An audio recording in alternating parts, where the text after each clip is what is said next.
안녕하세요. 명탐정 찬입니다. 구독자 여러분들은 혹시 서바이벌 예능 좋아하시나요?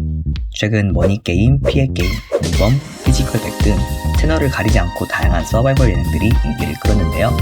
오늘은 그 중에서도 현재 티빙 채널에서 방영되고 있는 서바이벌 두뇌 게임 예능 더타임 호텔을 리뷰해볼까 합니다. 제가 가장 좋아하는 홍진호님이 출연하는 서바이벌 프로그램.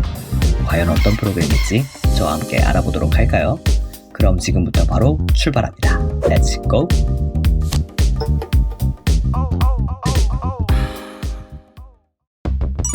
더타임 호텔은 현재 티빙에서 방영 중인 서바이벌 두뇌 게임인데요.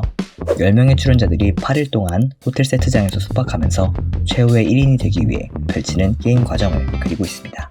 더타임 호텔에서 강조되는 내용은 이름에서도 알 수 있듯 시간. 이곳에서 플레이어들이 보유한 생존 시간은 단순히 시간으로만이 아니라 호텔 내에서 필요한 물건을 사고 팔 때 사용하는 재화나 게임 중 아이템을 사용하기 위해 필요한 게임 머니로도 작용하는데요. 문제는 이 보유한 시간이 0이 되는 플레이어들은 그 즉시 바로 탈락하여 체크아웃해야 한다는 점. 또한 매 화마다 진행되는 카이로스 게임과 체크아웃 게임이 생존 시간과 관계없이 내내 플레이어들을 탈락의 위기로 빠뜨리게 됩니다. 그렇게 9화까지 방영된 현재 10명의 플레이어들 중 살아남은 플레이어는 단 3명뿐.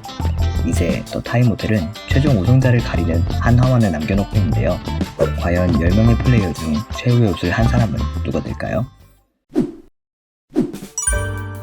시간이 곧 돈이 되는 서바이벌 프로그램 더타임 호텔. 이 호텔에 방문한 10명의 플레이어들은 누구일까요? 한 분씩 소개해보도록 하겠습니다. 첫 번째로 소개해드릴 플레이어는 홍진호님. 더 지니어스 초대 우승자이자 정상급 실력을 가진 국내 프로포커 플레이어죠. 확실히 유사한 서바이벌 두뇌 게임에 출연한 경력이 있었던 덕분에 첫 화부터 많은 사람들로부터 견제를 받았는데요. 게임 이해도도 높고 순간적인 재치와 전략 구상은 여전히 탑급이지만 본인이 취약한 게임에는 한없이 약한 모습을 보인다는 게 의외의 단점. 또 더 지니어스 때는 정치력이 다소 부족하다는 비판을 받았었는데 과연 이번 더 타임 호텔에서는 이러한 약점을 극복해냈을까요? 두 번째로 소개해드릴 플레이어는 주원균입니다. 경제 재테크 채널인 신사임당을 운영했었던 전 유튜버로 여러 논란이 있었지만 굉장히 똑똑하고 계산적인 사람인 건 확실해 보이는데요. 그의 걸출한 능력 덕분에 단숨에 홍진호님의 라이벌로 등극, 사사건건 부딪히며 회차마다 빌런으로 크게 성장하게 되는데 과연 그는 홍진호님을 성공적으로 처치할 수 있을까요? 이외에도 장동민을 통해 똑똑한 직업으로 증명된 개그맨 황재성님, 평소 허당과 엉뚱한 이미지로 잘 알려진 가수 존박님, 각기 다른 서바이벌 예능에서 노하우를 쌓은 모니카님, 신지연님, 귀요미 막내라인 레원님, 클로이님, 마지막으로 예능 출연 경력이 거의 없는 미지의 김영균님, 김나민님까지 이 10명의 플레이어 중 여러분이 가장 응원하는 분은 누구인가요? 그럼 이제부터 본론인데요. 제가 여러분께 더타임 호텔을 꼭 추천해드리고 싶은 이유, 시청하면서 너무 좋았던 점들을 하나씩 소개해드릴까 합니다. 첫째로 최근 나온 서바이벌 예능 중에서는 가장 두뇌 게임이 많이 들어간 예능이라는 점이 있었는데요. 더 지니어스 시리즈의 오래된 팬으로서 정교하게 만들어진 게임들과 호텔 배경 속에서 펼쳐지는 정치 싸움 등의 요소가 너무 흥미진진하고 좋았어요. 특히 카이로스 게임 중에서는 2대2 가위바위보, 무제한 구석 경매 게임이 여러 전략이 나올 수 있고 밸런스도 좋아서 마음에 들었고 1대1 데스매치인 체크아웃 게임 중에서는 금운동 게임, 사칙연산 로또가 오랜만에 더 지니어스 보는 느낌을 들게 해서 너무 설레고 좋았습니다. 또 마음에 들었던 점 중 하나는 시간을 재화로 취급하는 시스템이었는데요. 생존 시간이라는 개념을 통해 서바이벌의 개연성과 당위성을 제공하고 음식과 물 등을 이 시간을 통해서만 구매할 수 있게 만듦으로써 생존과 우승 사이의 딜레마를 형성하게 된 것도 참 신선한 설정이었던 것 같아요. 그리고 스포일러가 될까봐 언급할 수는 없지만 게임의 승리, 패배하지 못하더라도 이 시간 때문에 목숨을 건진 플레이어도 있었고 게임을 이겼음에도 생존 시간이 0이 되어 탈락하는 플레이어도 있었던 걸 보면 다른 서바이벌 예능에서는 볼 수 없는 더타임 호텔만의 연출이 만들어지는데 이 생존 시간이라는 시스템이 크게 한몫을 한 것 같다는 생각이 드네요.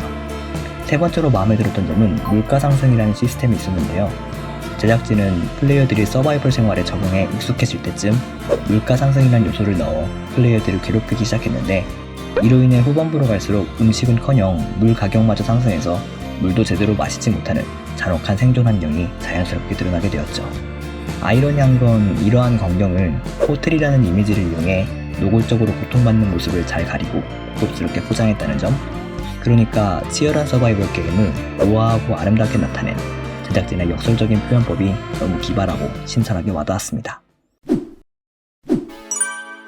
좋았던 점을 얘기했으니 이제 다소 아쉬웠던 부분들도 하나씩 짚어보도록 할게요. 우선 전반적으로 게임이 진행되는 파트가 편집이 다소 엉성하고 루즈하다는 느낌이 강하게 드는 편입니다. 제가 더 지니어스에 너무 찌들어서 그런 생각이 드는 걸 수도 있지만 제작진이 게임 전체의 진행 과정을 너무 있는 그대로 담아내려고 해서 강조되어야 할 부분이 임팩트 있게 나타나지 않는 부분들이 다소 아쉽더라고요. 게임 외적인 부분, 그러니까 일상 파트는 오히려 상황 전체를 이해하기 쉽게 편집되어서 정리도 잘 되고 좋았지만 적어도 게임이 진행되는 부분에 있어서는 더 지니어스처럼 승리한 플레이어들의 활약성 등을 더욱 강조해 편집했으면 어땠을까 싶네요. 다음으로 아쉬웠던 부분은 게임의 활용도에 있었습니다. 모든 생존자들이 참여하는 카이로스 게임, 탈락 후보 둘이서 겨루는 1대1 데스매치 체크아웃 게임들이 게임 자체로는 너무 잘 만들었지만 제대로 활용은 못했다는 생각이 들었어요.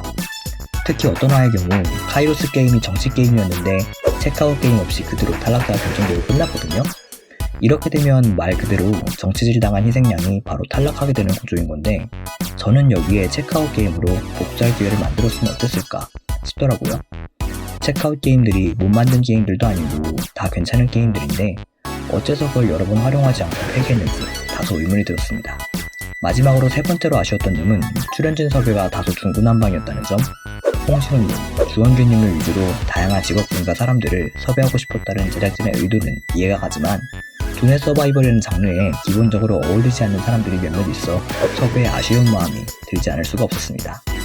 피해게임2를 보면 다양한 직업군의 사람들 중에서도 피지컬, 두뇌, 정치 등 여러 부분에서 강점을 보이는 사람들 위주로 잘 선택해 섭외한 게 눈에 보이지만 더 타임 호텔 참가자들은 좀 만약 더 타임 호텔이 시즌2가 진행된다면 보다 더 두뇌 서바이벌에 걸맞는 나름대로 각 분야에서 증명된 사람들이 왔으면 좋겠다는 생각이 들었습니다. 여러 가지 단점을 언급하긴 했지만 그걸 뛰어넘을 정도로 더 타임 호텔은 너무 흥미진진하고 재밌는 수작 서바이벌 예능인 것 같아요. 저는 개인적으로 서바이벌 예능을 1세대와 2세대로 분류하고 있는데요. 더 지니어스를 시발점으로 출발한 생존보다는 두뇌 게임에 초점을 맞춘 예능들이 1세대, 진용진님의 머니게임과 같이 생존 자체에 더 의미를 두고 그들이 얼마나 치열하게 싸우는가를 강조하는 게 2세대라고 한다면 더 타임 호텔은 1세대와 2세대 요소를 적절히 잘 결합한 그런 예능이라고 생각합니다. 더 지니어스 시리즈 재밌게 보셨던 분들이라면 꼭 한번 챙겨보시고 관심 없으셨던 분들이라도 어차피 조만간 티빙에서 크라임씬 4 하잖아요. 눈 딱 감고 결제하시고 재밌게 보신다면 시간 뚝딱 하기 좋으실 것 같습니다. 그럼 더 타임 호텔 리뷰 영상은 이만 여기서 마치고 저는 다음에 피해게임2 리뷰 그리고 새로운 추리게임 영상으로 다시 한번 찾아뵙도록 할게요. 그때까지 항상 건강하시고 행복한 하루, 좋은 일이 생기는 하루가 되시길 바라요. 그럼 여러분 모두 다음번에 만나요. 안녕.